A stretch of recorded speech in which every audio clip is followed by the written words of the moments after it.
everyone. Welcome back to another manga volume review. I am the Rat, and this is the Rat's Nest.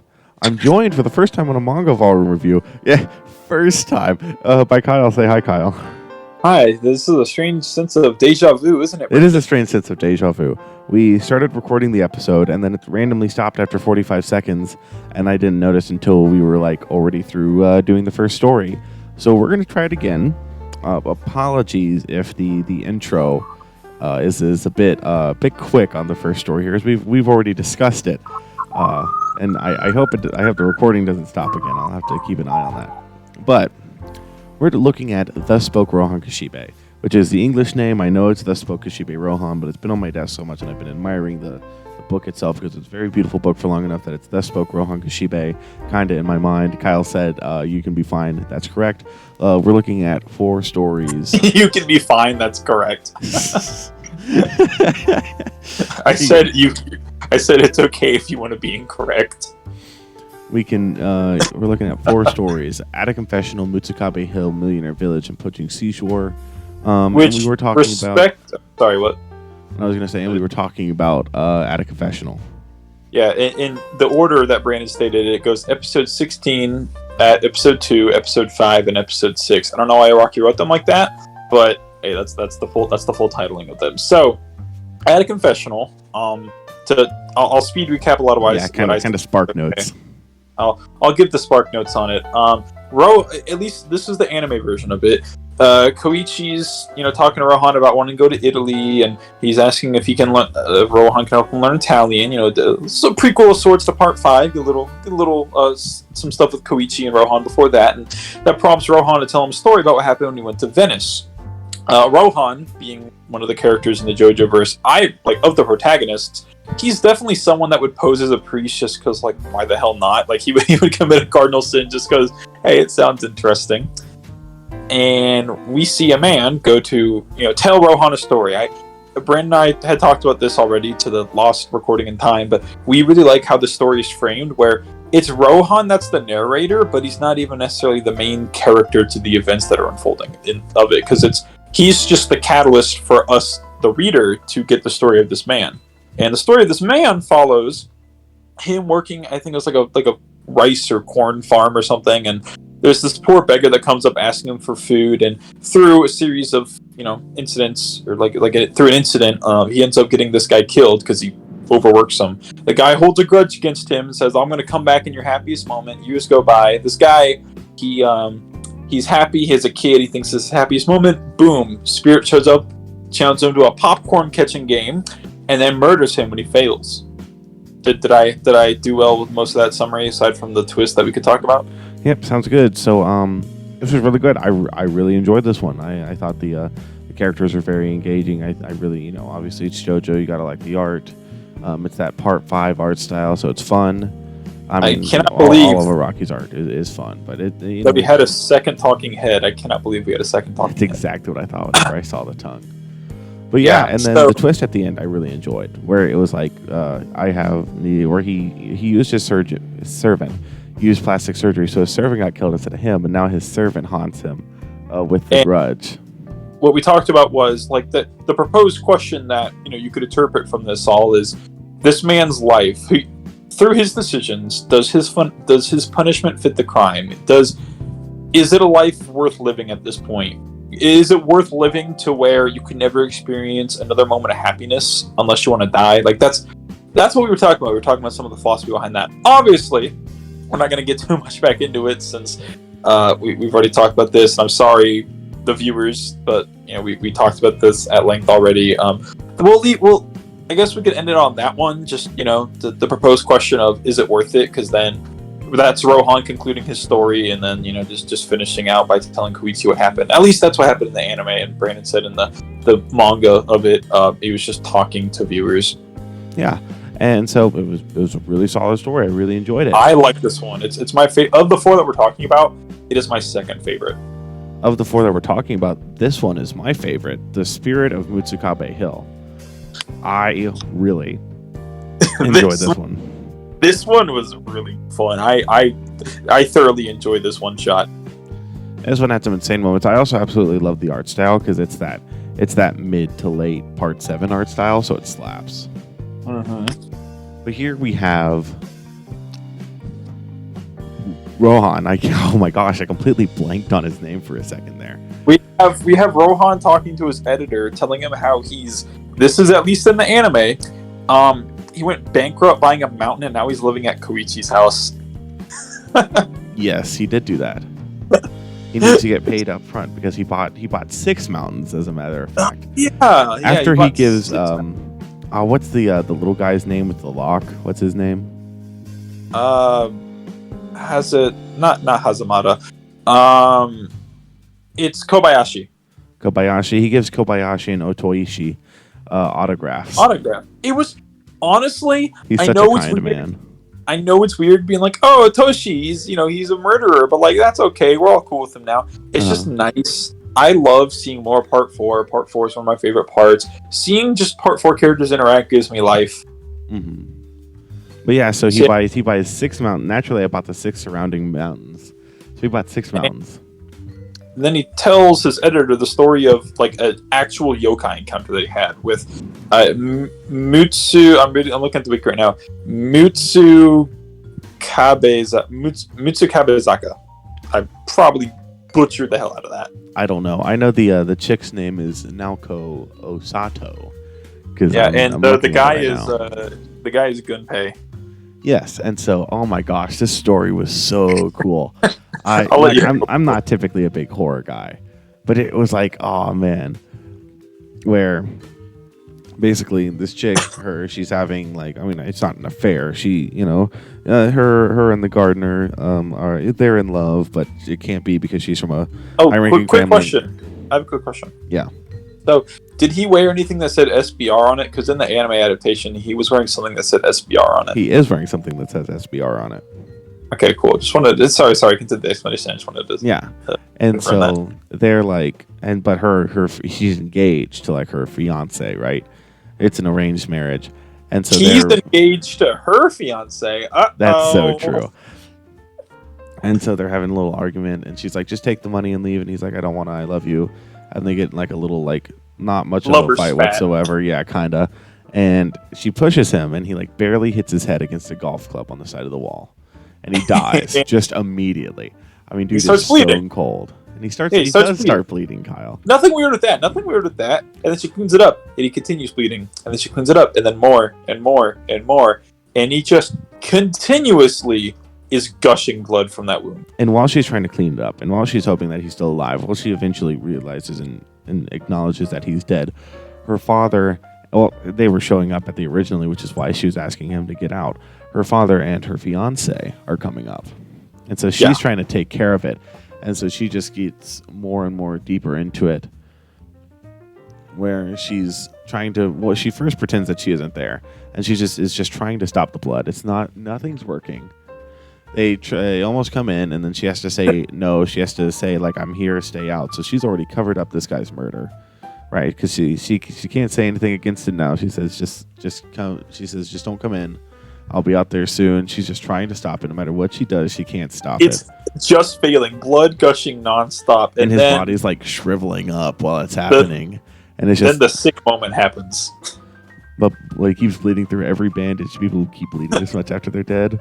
Whereas there's no turning back. I've already tried to cover up what I've done. And so she just has to keep doing stuff. And so she's looking for everything. She's saying you can't come into her fiance. She tries to stitch him up, and that doesn't work. And it's like, oh my gosh. And she's like apologizing that she's like doing this. It's like, oh dude, it's like it's pretty fucked up. Rocky's writing, bro. Dude's insane. It's pretty fucked up what happens to. And then her fiance's there and is going to come in with the key that her father gave him. And he says, admit it, you're with someone. He said, I'm begging you to stop bleeding.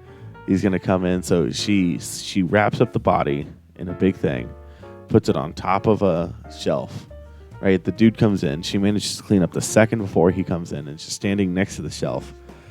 He said, you saw someone with me. Whatever could you mean, Shuichi? And then, please stop this. Stop bleeding. We see that in order to hide it, the blood is dripping off of a spoon or something that was in the mat with him. And she is drinking the blood to prevent him from seeing it. It's oh my gosh. it's such an Araki thing to do. It's the only way I can put it. Forcing someone to drink continuously gushing blood in order to prevent being discovered. That is some hardcore insane. And so then her fiance leaves, and then every day, as long as the body is not disturbed, he produces a gentle stream of no more than 300 cc's of blood. The bleeding is so he keeps on pouring out a lot of blood. So even married with kids, she never leaves this house. She just stays at the house her entire life. The corpse is always wrinkled. But she said whenever the guest house was removed during renovation, she moved Gunpei above her bedroom closet in the main house. She visits him every day without fail. Found out that she pours water on him, the corpse comes back to normal. And it says that her and her husband have 2 kids. They're not particularly passionate. But then when she gazes upon Gunpei's face, alone with him in the attic, she sometimes feels even fondness for his corpse. Yeah. Uh-oh. It's weird. It gets freaky. And then we come back to Rohan here, right? Because he encountered this chick and read her story, and he was like, yo, sheesh. I don't know about it. And then he meets this little girl. We've been swooping around her a lot lately. And she's the daughter of this Naoko chick, right? And then she trips and falls in front of Rohan, hits her head on a rock, and starts bleeding. She's dead, and she starts bleeding. Hang on, while you're explaining that, there's like the one screenshot from it. Hold on. I want to read it off just because it's funny. Sorry, keep on explaining it. I'm just... Yeah. And so he's like, oh, it looks like I caused something to do this. Then we get to see her body start shriveling like Gunpei's did. And you're like, uh-oh. And then you get to reveal the girl. She's Gunpei's child. Naoko Asato conceived a child from the dead body in her attic. It's next level, man. It's next level freaky. This chick insane, bro. I forget what the one panel is, but it's or not panel. It's just the one frame of the anime with Rohan's quote of, she produced a corpse of like a yokai with the bleeding man's corpse. Just to sum up how freaking weird some of these stories can be. But that was a sick reveal. Both in like the cool and like in the sick way, you know? A lot of these stories usually have really good twists. And then she's dying, so Rohan uses Heaven's Door. Right, pages are fading away. Lee writes at the last second, I have no idea who Rohan Kishibe is. If I were to ever come across Rohan Kishibe, I wouldn't even see him. And she comes back to life. And then she didn't even notice that he's there, and she runs away. And so here's where we get to be interested. The spirit of Mutsukabe Hill is a spirit latches on to the human frailties of love and compassion, making humans attend to its every need, undertaking no personal effort, responsibility, or hardship. A spirit that wishes to do nothing but leave its descendants behind. Maybe it's no spirit, but rather some kind of living creature. And this creature's moment of greatest happiness is when it dies in front of someone. So Rohan just denied that chick like ultimate happiness too, which for a good reason. I mean, yeah, she was underage. Yeah, sorry, my bad. I meant it is like I didn't mean it like that. Of course. But yeah, no, oh my gosh, I love that story so much. It's so good because this is such an interesting creature concept. Like a creature that kills itself and keeps on bleeding and forces people to tend to it, thereby like bringing on feelings of attraction for necrophilia. Now that could just be Naoko, right? But theoretically, the spirit still existing shows that it happens a lot. Yeah. Now, this story was so good. I really enjoyed it. I thought it was great. I thought Araki's paneling was great. I thought his dialogue was great. Just Araki's writing in general here was just absolutely phenomenal. His ability to create tension is superb. Exactly. And I'm not even a huge horror person. I was very impressed. Yeah, I love this story simply because of its like very creepy elements. It's very unsettling. Out of all 4 of them, I think it's the most unsettling because At a Confessional is very comedic, from what I've seen in the anime. It was very over the top and comedic. This was just very creepy all the way through. Yeah, Sorry, but in a good terrifying. way. I enjoyed my experience reading it. It was a good story. It was very gripping. I love the creature concept, and I like the framing of it, where Rohan buys 6 mountains and goes bankrupt. He do be buying 6 mountains though. It's a good story. Yeah, so is there anything else about that one to say? Nothing other than the next one is Millionaire's Village. Yeah, this one, I've read all the Thus Spoke Kishibe Rohans that I could, and I watched the ones of the anime. Out of all of them, this one's probably I still like it. Don't get me wrong, but I'm indifferent on it. I'm indifferent on this one. You know what I mean? I don't love it, but I don't hate it either. I mean, I like it enough. It's probably my least favorite of the bunch. It's fun, but that's just because I like the other one so much. The last basic premise is Rohan and his editor chick. She's like, if I'm 25, I'm going to go buy this house. It's going to be great. It's only like $30,000. It's going to be. It brings fortune to those who in that area up there. People who buy homes up there have tended to become increasingly lucky in terms of receiving money. So that's what her goal is. Yeah, and so he goes about and she's like, you could get some manga experience, right? If you come along with me. He's like, ugh, fine. So they go up there, and it's like, manners need to be tolerated. If you don't have manners, we're gonna kill you. And they were like, oh, that's so sweet and cute. And there's this little weird man up there. And I don't like the little weird man. The wiki says his name is EQ. Yeah, something like that. It's weird. And they come in, and she commits 3 breaches of stuff. And she's like, oh, please let me try again. And he's like, okay. And then she gets a call like, uh-oh, your mom and boyfriend are dead, idiot. And the little birds you saved. It's like, you want to try again? And then Rohan uses Heaven's Door. And it's like, uh-oh, the enemies are the gods of the mountains themselves.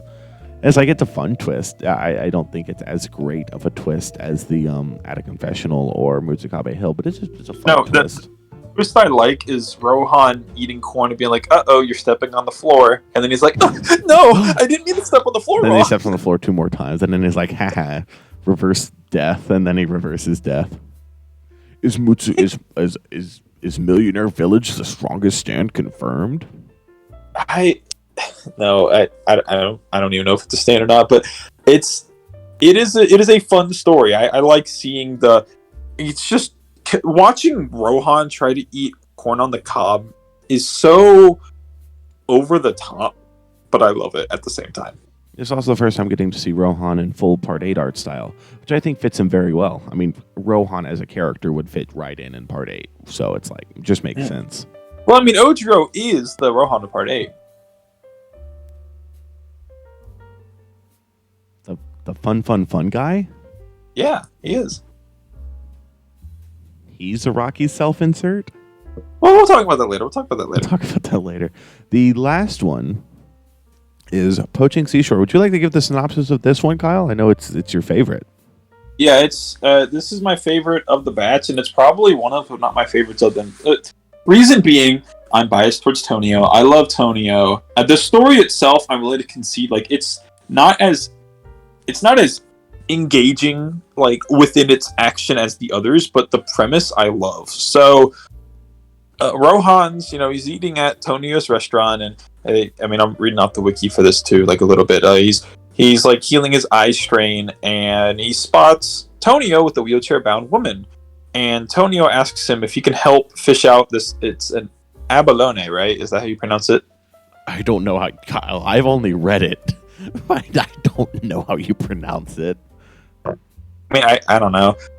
Well, how do you pronounce it? Yeah, abalone. That's just what it looks like. Yeah, no, there's no anime adaptation for this either. I was just asking. Sorry. Well, that's right. There isn't an anime adaptation for it. I was just asking what you thought it would be, because abalone. Whenever I first read it a while back, I was like abalone, but I'm like, no, that's just is wrong. I haven't heard it pronounced, but I just know that's wrong, just in my heart. So yeah, he asks him to go poaching for Tonio asks Rohan for help poaching this type of abalone because he wants them as an ingredient to help fix his girlfriend's disease, like to help cure whatever is like ailing his girlfriend. So Tonio has done his research, and he hears that there's a big secret to this, because these abalone are on the Higashikata family property, and actually because of that, or despite that, he hears that at a specific day, like a certain night, like once a year, like the conditions are perfect to go like poaching for the abalone, according to rumors. Yeah. So they go in there, they get in the water. Rohan's like, "Oh, hey, this is pretty cool," and then Tonio's just drowning at the bottom because abalone are gripping onto him. I know at one point a whirlpool of abalone happens, right? Is that what happened? Yeah. So, the big twist is this rumor was started to actually get poachers killed. Like they found the one time a year where it was actually like the worst conditions for poaching these abalone, and spread that as rumors. So people who heard the rumor would go there to go poaching, and then they would die because the abalone would grab onto them, stick themselves there, and drag them down, forcing them to be killed. So it's resolved because Rohan's able to use Heaven's Door on some octopi, and those are the natural predators of the abalone, and it gets them to eat the abalone, which lets them get out. And in the end, we see Tonio, he fixes his girlfriend's ailment at the restaurant. And Rohan decides just to let him go, to not bother them. I really love this story. It's just the middle part of the poaching. It's interesting, yeah. I just love the beginning and ending. I love Tonio as a character, and just giving Tonio more stuff to exist with is just so nice to see. It's the just only thing that'd be better if they gave Tonio like a sibling or something that had like an opposite ability. That'd be awesome, I think. That would be totally crazy. What would be so cool. Araki giveth and also Araki taketh away with that absolutely horrible looking Okuyasu. I'm sorry. You're say what you will about Araki's art and how phenomenal it is. That Okuyasu looks terrible. Can you send a picture of it again? I don't remember exactly what it looks like. I can send it after. It's awful. I remember seeing it, and I was reading it during a class at one point. I just remember like making an audible noise upon seeing it. Because it was bad. But what were your thoughts? I love this story. I thought it was great. Like I said, Spirit of Mutsukabe Hill was probably my favorite.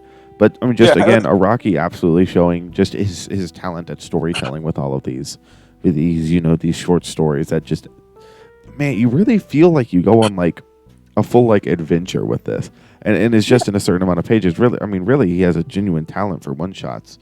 So here's the thing. Bringing up one of my favorite authors, Tatsuki Fujimoto. I don't know, Kyle. I know you've read Goodbye Eri. I don't know if you've read any of his other ones. Tatsuki Fujimoto's one-shots are so good. I have not read them. There will be a collection published, I think, later this year in English. I'll have to look at them and see. But the main reason not the main reason, but one of the big reasons I like these stories is there are people that, they'll use the writing of JoJo as a criticism to say like, oh, Araki can, he's only done stand battles and he can't do anything else. Nah, the man has range. Just with stuff like this, I fully believe if he didn't want to write JoJo, he could write other stuff. It's just he enjoys writing JoJo, and I like seeing his writing style with non-stand style combat. Not even combat, just seeing more of the world, having more of Rohan as a character explored, because Rohan is a very interesting character. And I like seeing more of the world of Morio, which is one of the few places where just actual supernatural beings, like we have aliens that show up there. We have, I was trying to think of like other stuff there, like spirits, just straight up like spirits and ghosts. Morio is just Araki's place to like, I want to do something, I'm going to do it here. I'm going to do it in Morio because it'd be really funny. But however, Brandon, we might have to talk about these next time. There are some other stories Araki wrote that aren't set in Morio that, like, I don't even know if they're in the JoJo verse, but we'll talk about those. So, that Araki wrote. What? I mean, like earlier manga, like Cool Shock BT, Bao. I'm not talking about those. No, there's like there are types of one shots. I'll have to. People will know what I'm talking about when I say the cat on the boat. People will know that I'm not talking about like the Purple Haze feedback or anything. Like there's other stories there's other one shots Araki wrote that aren't necessarily JoJo related. I'll share them with you later. Yeah. But all in all, this was absolutely phenomenal. I will wait. What are your rankings for these? If you had to rank them from best to worst to best. Man, okay, I can tell you, Mutsukabe Hill is top. Millionaire's Village is last. Might have to give it to Poaching Seashore for second. I really enjoyed At a Confessional, but I think in terms of like a story, Poaching Seashore was better.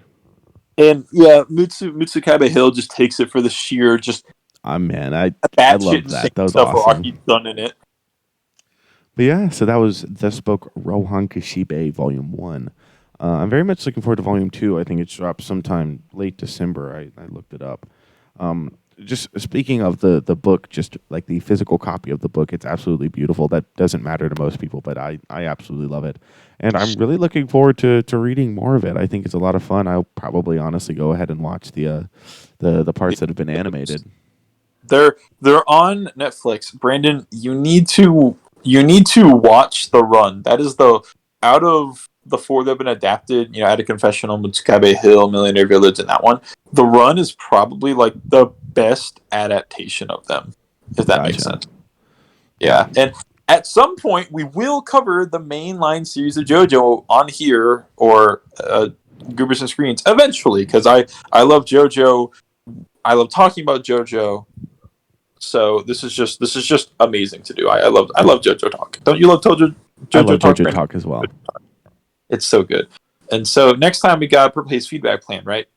Yes. So for this fun video, obviously there's something you like. So make sure to like and subscribe and leave a comment telling us how cool we are. Check out Goobers and Screens Book Club, link in description. Next time, yes, will be.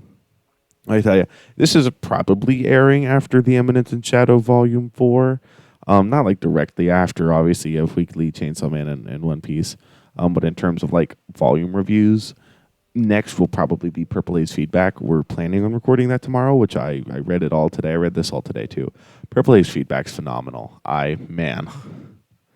We'll talk about what a book. We'll talk about it. And then I'm also going to read Crazy Diamond Demonic's Heartbreak, honestly, probably tonight, just because I want to. Paper Heartbreak. That'd be an interesting addition to the title. We will see you all then. Bye-bye. Bye.